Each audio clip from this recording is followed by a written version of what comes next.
Bonjour à tous et ravi de vous retrouver sur les antennes de Gabon Première. Il est exactement 8 heures sur nos antennes et nous, tous les dimanches matins, vous le savez, on s'invite comme ça dans votre petit salon. On vient avec vous ensemble partager 26 minutes autour de la parole de Dieu. Et ce dimanche, je suis accompagnée de Arnaud Loïc Ngomo Moukitou. Il est le directeur central des ressources humaines du ministère de l'Éducation nationale, de l'instruction civique et de la formation professionnelle. Bonjour, monsieur le directeur. Bonjour. Vous allez bien? Ça va. Et les activités? Elles sont denses, mais ça va, on gère. Ça va, on gère. Oui. Alors, dans votre présentation, j'ai pas oublié, mais je vous laisse le soin de vous présenter en ce qui concerne vos activités ecclésiastiques. Merci.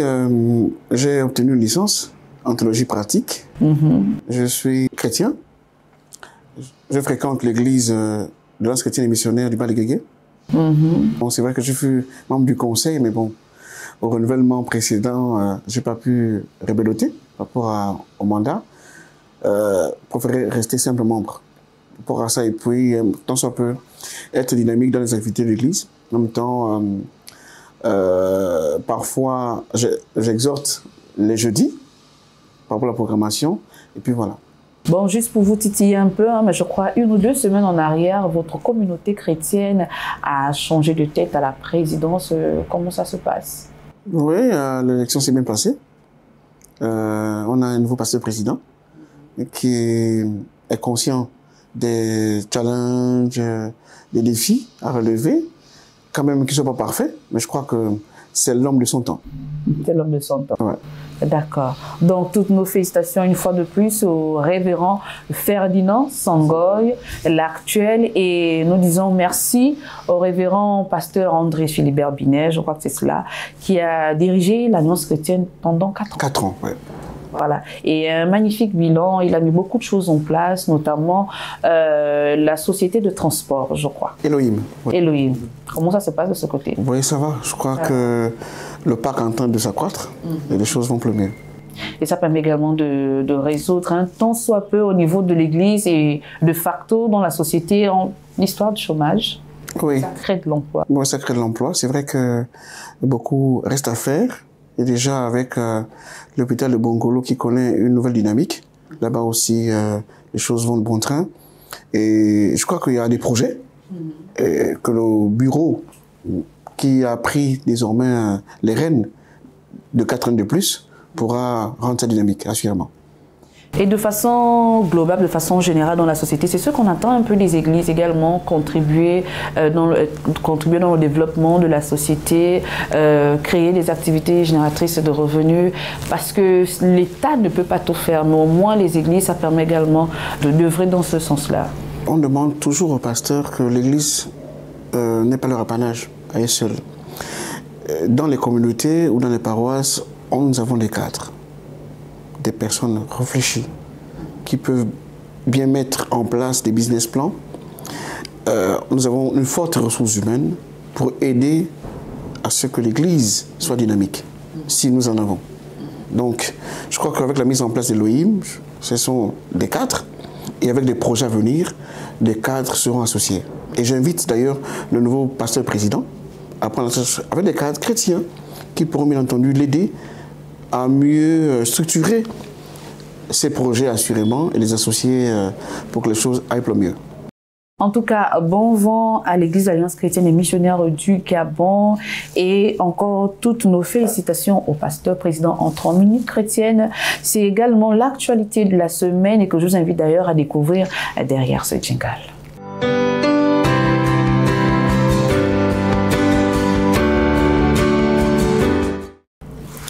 L'actualité de cette semaine, on va la chercher du côté de la Côte d'Ivoire où on retrouve sur les pages de l'apôtre Mohamed Sanogo qui nous annonce son arrivée prochaine ici en terre gabonaise. Il n'y a pas plus d'informations à ce sujet, juste vous dire que soyez à l'écoute. Certainement, vous l'avez déjà écouté une fois, vous avez déjà suivi une de ses prédications sur EMCI et nous, on va regarder cette info de plus près pour vous donner vraiment l'info au moment précis. Vous connaissez l'apôtre Mohamed Sanogo? Oui, il est déjà arrivé au Gabon, lors de la journée nationale de prière, je crois en février 2019 ou 2018. 2019, je crois. 2019, oui. Et j'ai eu la grâce d'être un des maîtres de cérémonie à l'ancien jardin botanique. Oui, effectivement, c'était à l'ancien jardin botanique à l'époque. Si on peut demander votre avis sur cet homme. Il est simple. On sait qu'il donne aussi beaucoup de prophéties parfois. Oui, il est particulier. Et puis, c'est quelqu'un qui a la notion de l'entrepreneuriat. Exactement. L'Église est une dynamique en matière d'industrie. Oui, je crois que ce serait un bel exemple. D'accord.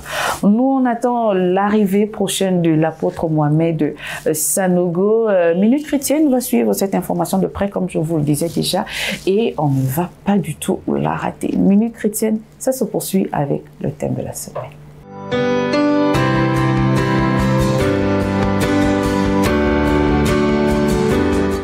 De retour sur le plateau de votre émission, je suis en compagnie de Arnaud Loïc Ngomo Mouketou, il est directeur central des ressources humaines du ministère de l'Éducation nationale, de l'instruction civique et de la formation professionnelle. Et dans le cadre ecclésiastique, il a suivi une formation et il est licencié en théologie pratique. Nous abordons le thème de la semaine et comme vous le savez, ça fait près de 5 numéros déjà.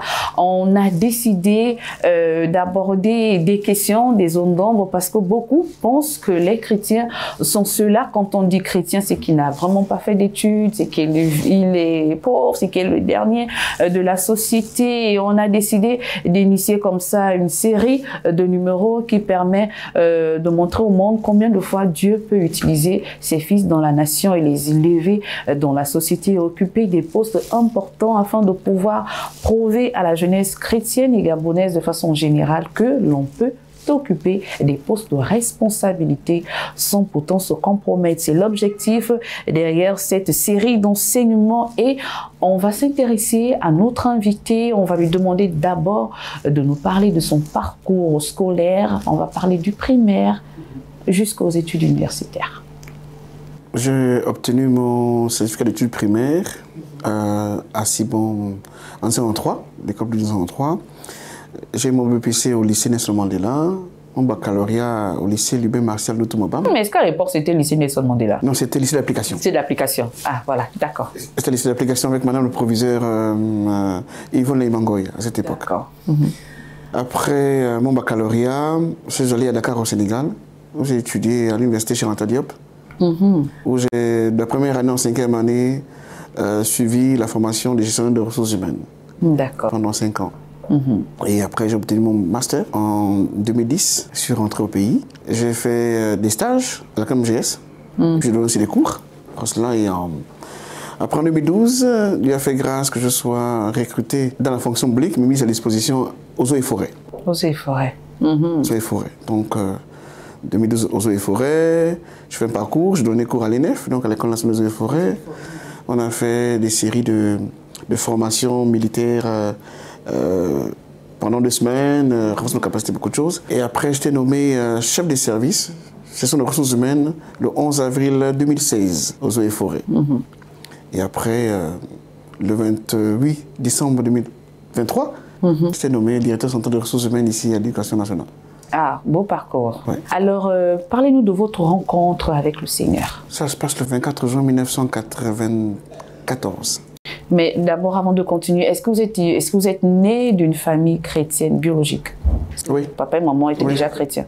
D'accord, oui. ok. Mon père, il est intendant régional des hommes à l'Estuaire Sud. Donc l'Estuaire Sud commence dans les PK, ce sont les PK, pour ça.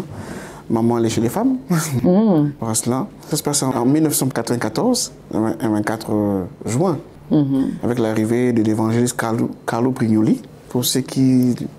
Non, moi, je ne connais pas. C'est normal.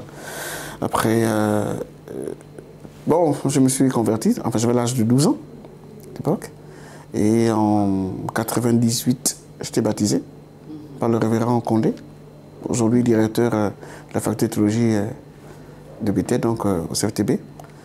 Et voilà. Donc, je suis vocaliste à l'église. Je suis pupitre ténor. C'est vrai que de temps en temps, avec le boulot et tout cela, je ne pratique plus, c'est vrai. mais c'est ça. Ça vous manque un peu, la pratique? Oui. C'est vrai que le boulot nous presse, mais je crois que l'évangile, c'est partout. En dépit d'être vocaliste, mais ici, là, au boulot, oui, on fait prouver aux hommes que Dieu est puissant et il existe. Alors, quelle a été votre plus belle expérience dans la foi? C'est-à-dire que si vous deviez vous souvenir d'une épreuve que vous avez traversée, où vous pensiez qu'il était difficile de vous en sortir, mais que vous avez vu la main puissante de Dieu. Ah oui. Oui, en 2020. 2020. Oui. En plein Covid. Oui, en plein Covid, je crois, oui, plein Covid. J'ai des situations particulières dans ma vie personnelle et c'était compliqué. Je me suis dit, est-ce que Dieu m'aime encore? Parce que franchement, c'était compliqué. Et après, Dieu se souvenu de moi. Et il est vrai qu'il faut être fidèle à Dieu, honnêtement. Il faut être fidèle et être vrai. La formation théologique m'a permis non seulement de grandir dans la connaissance, la parole, mais d'être mature de plus en plus. Enfin, de subvenir à cette épreuve, et Dieu merci, les choses se sont passées pour le mieux, et puis voilà quoi, on est là. En parlant justement de cette formation théologique, vous avez un appel pastoral ou bien qu'est-ce qui vous a poussé? Non, simplement la question des connaissances. Je veux vraiment découvrir, surtout en milieu chantre, comment ça se passe. Ça a permis à ce que nous puissions découvrir et décortiquer, bien entendu, non seulement les évangiles, l'Ancien Testament, donc tout ce qu'il y a comme le Pentateuque là, passant de Genèse jusqu'à Deutéronome, et puis de voir comment sont structurés les psaumes. Dans les psaumes, les chroniques en même temps. Oui. Ça a permis d'avoir une vision très large et la connaissance beaucoup plus de Dieu. Et ça m'a vraiment aidé. Non, pas devenir pasteur, non, c'est uniquement pour... Pourquoi? La connaissance. Non, je n'ai pas encore reçu cet appel. Vous n'avez pas encore reçu cet appel? Non, non. Mais c'est pas une fuite en avant ou... Que Dieu fasse comme il voudra. Pas de grâce. Voilà. Alors, est-ce que vous arrivez dans votre marche avec le Seigneur, là on ne va pas encore toucher votre côté professionnel, mais dans votre marche avec le Seigneur, est-ce que vous arrivez à un moment donné de regretter d'être chrétien et de vouloir embrasser, comme on le dit communément, le monde? Est-ce que parfois il y a eu des épreuves qui vous ont donné envie de relâcher? Non, négatif, non, parce que déjà nos parents nous ont inculqué des valeurs chrétiennes. Et maman disait toujours que la vie, elle est comme ça, on la prenait telle qu'elle. Mais souvenez-vous que Dieu existe. Même si c'est dur, même si ça fait mal à votre chair, mais Dieu existe. Et c'est resté comme ça, sans nous informater, et puis on est resté. C'est vrai qu'humainement, il est arrivé, pas de regretter, mais de dire pourquoi tu me fais passer par ce chemin. Non, pas de regretter, non. Non, le regret n'a jamais traversé mon esprit. Alors, que pensez-vous de la marche chrétienne? Elle est formidable. Elle est magnifique parce que, vous savez, à un moment donné, quand on est seul, face à la pression du boulot, face à la pression de ce monde, vous retournez vers le Seigneur. Et vous rappelle ses bienfaits, uniquement.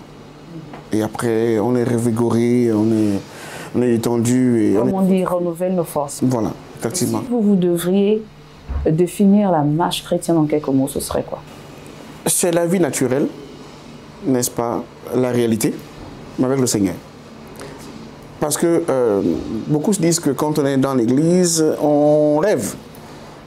On est dans les nuages, tout est... Non, c'est pas comme ça. C'est la réalité, n'est-ce pas, mais avec le Seigneur. Avec le Seigneur. Oui. Et vous allez regarder votre caméra et puis vous allez certainement encourager ces personnes-là qui veulent embrasser ce chemin, mais qui regardent encore tout ce qu'offre la vie et qui hésitent. Ce serait quoi votre message? Non, dire que la vie est belle, c'est vrai. Mais cette vie avec Jésus-Christ, elle est formidable. Malgré les temps difficiles, c'est vrai qu'on a fait tout de chair et de sang, c'est vrai. Mais Dieu est présent, et il est réel. Ouais. Franchement, c'est formidable. C'est formidable. Est-ce qu'on peut considérer la vie chrétienne comme une mise en quarantaine? Non. Pourquoi? Bon, c'est vrai que beaucoup sont stéréotypés. Hein. Ils se disent qu'on vit dans un cloisonnement. Non, c'est pas cela. C'est pas cela. À Dakar, au Sénégal, j'étais dans une église, l'église évangélique du Gabon, et vraiment, ouf, j'ai vu la vie chrétienne autrement. On se fréquente, la calomnie est très rare là-bas. Comme très rare, il y a beaucoup plus la fraternité entre nous, et puis voilà. Celui qui reste dans son coin, c'est que lui-même a décidé d'être dans son coin. Parce que l'ambiance qui prévaut tout, l'atmosphère. oui, non, ça vous pousse à venir en même temps. Non. Et quand on arrive au Gabon, on communique ça aux autres, disant que la vie, c'est pas les idées que nous faisons, ou bien la prédication de quelqu'un qui dira que pour être ceci, il faut faire cela. Non. Que chacun vive sa propre expérience avec le Seigneur. Justement, que chacun vive sa propre expérience. Parce que dans la vie chrétienne, dans la foi chrétienne, on parle beaucoup de restrictions. Il ne faut pas boire, il ne faut pas faire ceci, il ne faut pas faire cela. Mais est-ce que d'une certaine manière, on peut encore parler, sinon j'ai envie de dire, maintenant dans ce cas, c'est quoi la liberté dans la foi? Ah non, quand on parle de liberté, là dans la foi, quand on dit Jésus-Christ nous a rendus libres, non, c'est que c'est pas la dynamique de vivre comme nous voulons. C'est que nous étions pris en étau quelque part, nous avons été séquestrés spirituellement quelque part, et il n'y a plus de condamnation pour ceux qui sont en Christ. Et en même temps, dans cette... et la Bible est un livre qui est un tout. La liberté, c'est pas que c'est notre vie que nous devons mener comme nous la voulons. Non, c'est pas ça la liberté. La liberté, c'est qu'il y a des principes qui sont là. Il est donné à chacun la liberté de suivre ça. Et cette liberté, elle fait au même office d'obligation. En fait, c'est une face cachée. Parce que c'est du bonheur. Quand même que chacun peut vivre des expériences très dures, c'est vrai. Mais c'est du bonheur, non. C'est vrai qu'on ne peut pas rentrer dans la théologie pour mieux décortiquer cela. Je crois qu'on aura un temps pour ça, mais la liberté, c'est pas celle-là. La liberté, c'est pas celle-là. La liberté, c'est d'abord de reconnaître l'épanouissement qu'on a, n'est-ce pas, quand on est chrétien.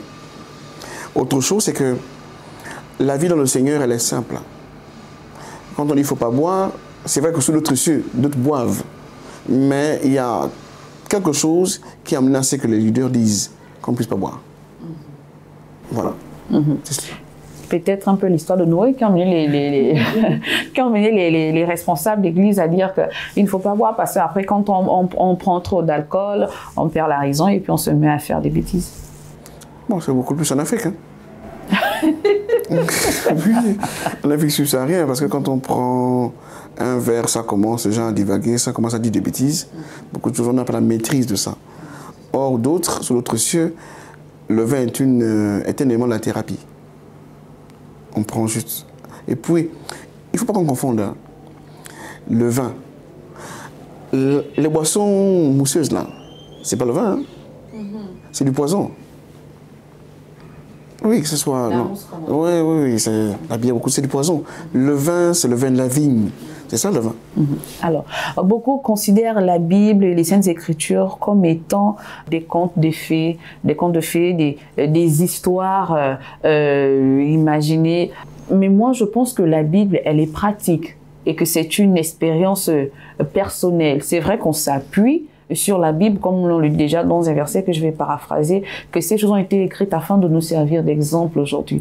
Mais je pense que la foi, sinon il faut la vivre personnellement. Ce sont des expériences personnelles qui nous permettent de grandir. Bon, il est vrai que la Bible a été écrite en hébreu et en grec. Et c'était pour un peuple précis, pour répondre à un besoin précis, dans un contexte précis, avec des personnes précises. C'est vrai, les Juifs. C'est d'abord à eux qu'était destinée la Bible. Maintenant, après, avec la dynamique, et la Bible, et ainsi que les pasteurs et autres, sont venus à nous. Et parler de conte de fées, non. Jésus-Christ a bien existé. Il a bien existé. Il a vécu. Voilà. Sur la terre, et quand même qu'on dispute entre Israël, la Palestine et autres, mais il a bien vécu. Parce que là, il est mort, il est ressuscité. Et il est vrai que les Écritures disent qu'il reviendra. Tout dépend de ce qu'on entend par il reviendra. La fin du monde peut être la mort de quelqu'un. Ça va. Ça peut être aussi pour les personnes qui vont vivre ce jour-là, l'enlèvement. Mais ça existe. Ok. Alors, nous sommes en période de vacances. Certainement, il y a des gens qui ont accepté le Seigneur en jeûne, qui vous regardent dans un coin reculé. Quelles sont les astuces pour ces personnes-là? Parce que pendant ces périodes de vacances, que malheureusement, dans nos différentes églises, on peut perdre certains jeûnes. Quand je parle de perte, c'est-à-dire que l'enfant, en période de vacances, peut rétrograder, peut tomber dans le péché, peut arriver à... Quelles sont vos astuces pour aider ces jeunes qui vous regardent en période de vacances à rester dans la foi? Il faut que l'Église associe le social. On vient à l'Église, mais on fait partie de ce monde. Nous avons des loisirs, nous avons des activités qui peuvent faire en sorte que nous puissions être épanouis. Ce n'est pas seulement prier dimanche à lundi, jeûne et prière, non. L'Église aussi vit dans la société gabonaise. Il faut que désormais, avec les cadres, qu'elle puisse mettre en place des activités à ce que ces jeunes-là, bien entendu, soient concentrés là-dessus. Il ne faut pas que l'on dise que quand on est chrétien, on vit dans un monde à part, on est isolé. C'est pas ça. En fait, c'est la façon de faire qui amène à ce que ces jeunes-là puissent être oisifs et pas qu'à d'autres occupations. Non. Dans la Bible, il est mentionné qu'il y a beaucoup de choses à l'intérieur. On peut, pourquoi pas, créer des activités, faire des cours de vacances, c'est possible. Mettre en place des excursions, c'est possible. Des kermesses, des activités, pour rendre un temps soit peu ces jeunes-là concentrés, mais tout en mettant une dose d'évangile. C'est possible. D'accord. Dans la troisième partie de l'émission, avec notre invité, on verra comment consolider son poste de directeur général central des ressources humaines, comment allier cela avec sa foi et rester intègre avec plus de combien d'agents à votre actif? 27 424 agents. C'est cela qu'on verra dans la troisième partie de l'émission. Malheureusement, nous sommes arrivés au terme de notre émission. Le temps qui nous est donné est imparti, dont nous verrons cette troisième partie le dimanche prochain. Mais bien avant de nous séparer, on va d'abord s'intéresser à la rubrique l'image de la semaine ici derrière. L'image de la semaine s'affiche sur votre écran. Alors, je me retourne vers notre invité qui n'est autre que Arnaud Loïc Ngomoumou Ketou. Alors, que peut-on retenir de celle-ci? Être jeune et servir Dieu, c'est la plus belle chose au monde. Pour certains, on pourrait dire que comment peut-on dire que c'est la plus belle chose au monde? Et non, je crois que le monde dans lequel nous vivons est un espace rempli de personnes particulières. Des personnes qui sont amenées à vous frustrer, des personnes qui peuvent être hypocrites, des personnes qui vous encouragent et qui vous accompagnent. Vivre l'expérience avec Dieu, c'est de faire en sorte que chaque situation que je vis doit m'enseigner. Et Dieu a prévu cela pour solidifier ma foi. Si on prend ça comme ça, c'est la plus belle chose au monde. Ne pas toujours voir la vie comme étant une fatalité, toujours en train de se lamenter, non. Il faut toujours prendre les situations comme étant des leçons ou des actions permettant de nous booster.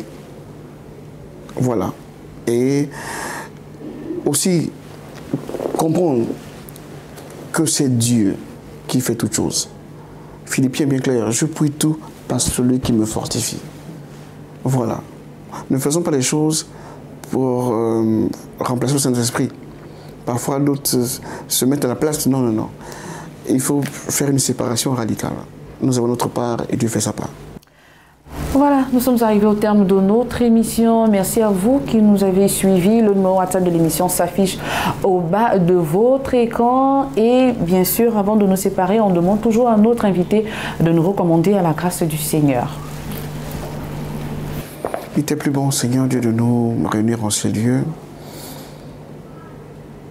Que ton nom soit glorifié. Merci encore pour cette émission particulière qui met en avant la dynamique des cadres, chose qui ne peut pas être impossible. Si, c'est possible d'être cadre et d'être chrétien, c'est possible.